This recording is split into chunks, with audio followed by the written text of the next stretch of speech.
राम नाम जपो, कृष्ण नाम जपो। और हम पूछ रहे हैं कहाँ गया?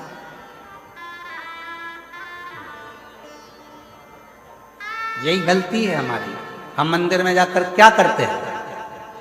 हम मंदिर में जाकर करते क्या?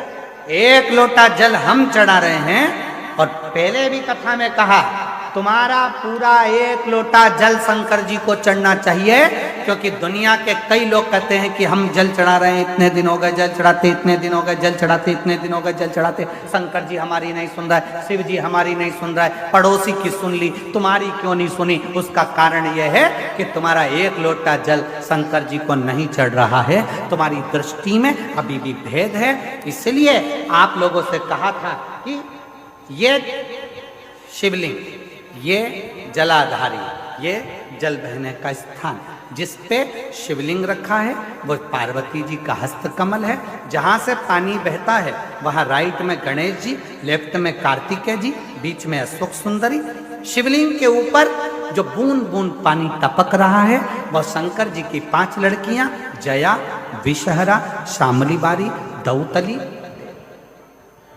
शिव जी का पूरा परिवार जब एक ही जगह पर है तो तुम्हें जल कहाँ चढ़ाना चाहिए? शंकर के शिवलिंग पर। अब तुम जल चढ़ाने जाते हो तो वहां पर भी जाकर विचार करते हो कि जल लेकर पोची लोटा भर के शंकर जी को चढ़ा दिया, फिर पास में गणेश जी बैठे थे उनको चढ़ा दिया, पार्वती जी बैठी थी उनको चढ़ा दिया, नंदी बैठा था उनको चढ़ा दिया, फिर कार्तिकेय बैठे थे उनको चढ़ा दिया।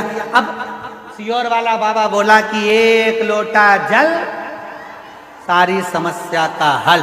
ईमानदारी से बोलो, शंकर को पूरा एक लोटा चढ़ाइए कब?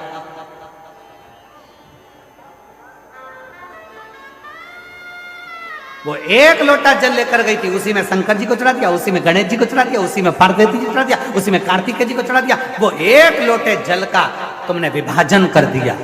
इसलिए शंकर जी भी कह रहे हैं कि तेरी दृष्टि में अभी भी सब देवता अलग अलग हैं।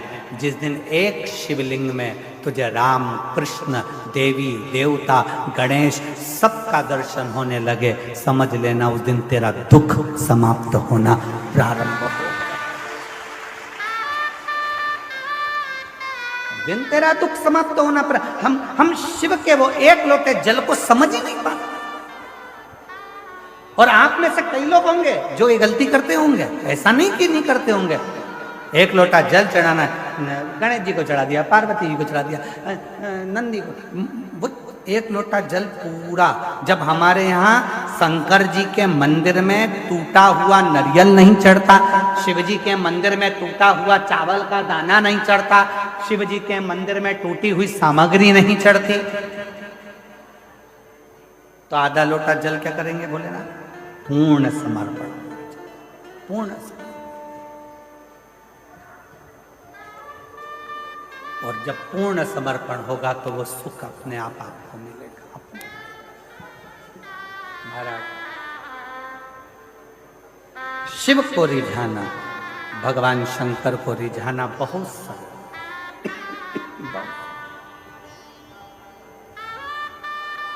शिव को रिझाने में देरी नहीं होती। शंकर को जैसे ही जल चढ़ाया वैसे ही भोलेनाथ प्रसन्न होना प्रारंभ कर दे।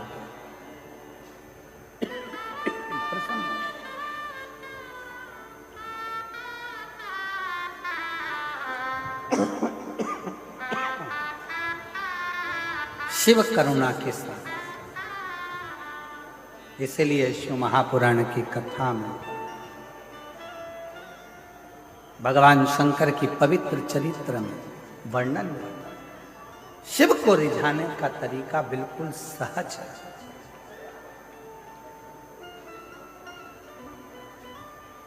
शिव जी को पूजन करने की विधि प्रिय है कि शिव जी को भाव प्रिय है। जम के बोलो जरा, सबकी आवाज आना चाहिए। भाव प्रिय विधि।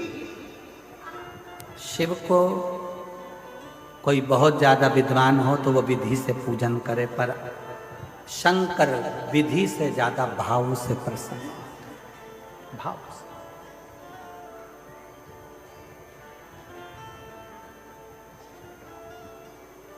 विधि से। कितना सुंदर प्रसंग है।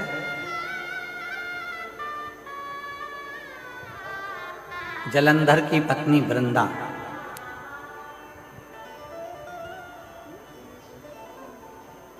जब मालूम पड़ा कि मेरा पति मर गया,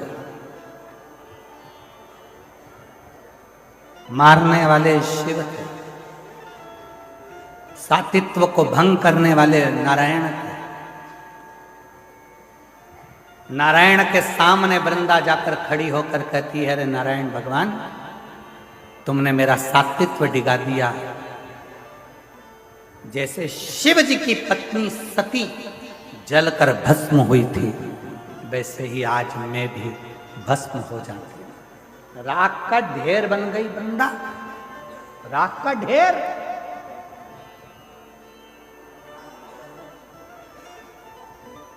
क्यों? दुनिया के लोग कहते हैं भगवान शंकर भस्म धारण करते हैं। उनके भस्म को देखकर एक बार भगवान नारायण ने भी मुस्कुरा दिए थे और कह दिए थे, इस भस्म में ऐसा क्या है। 2 बार भगवान नारायण भगवान की लीला पर मुस्कुराए थे और दोनों बार भगवान नारायण को उस लीला का दर्शन करना पड़ा।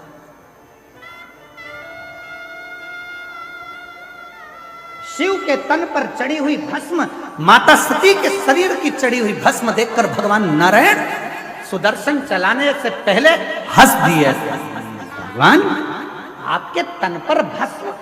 नारायण मुस्कुरा दिए। शिव जी मन में सोचे, नारायण, जिस दिन इस भस्म को चढ़ाओगे तब मालूम पड़ेगा कि भस्म में है क्या, इस भस्म में क्या है। उस दिन आपको मालूम पड़ेगा कि भस्म है क्या।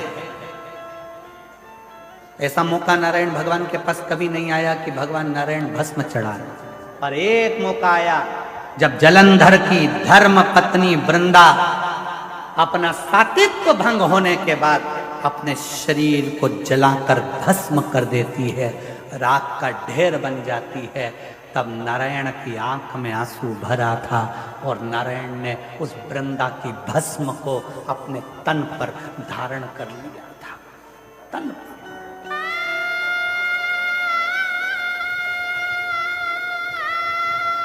तन पर भस्म चढ़ी है।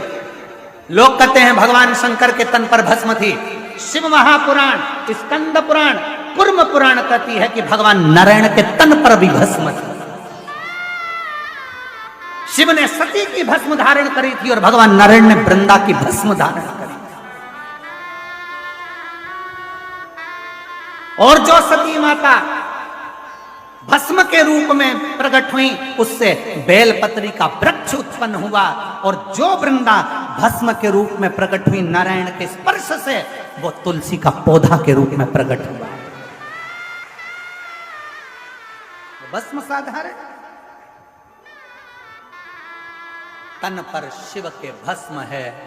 लोग कहते हैं केवल क्या देवादिदेव महादेव 33 कोटि देवता में केवल एक शंकर ऐसे हैं जो भस्म लगाते हैं। शंकर ऐसे हैं जिनको भस्म चढ़ती है। भगवान नारायण ने भी अपने तन पर भस्म धारण करी थी। बस अंतर इतना है, शिव सती की भस्म लगाए थे और नारायण वृंदा की भस्म लगाए थे। वृंदा की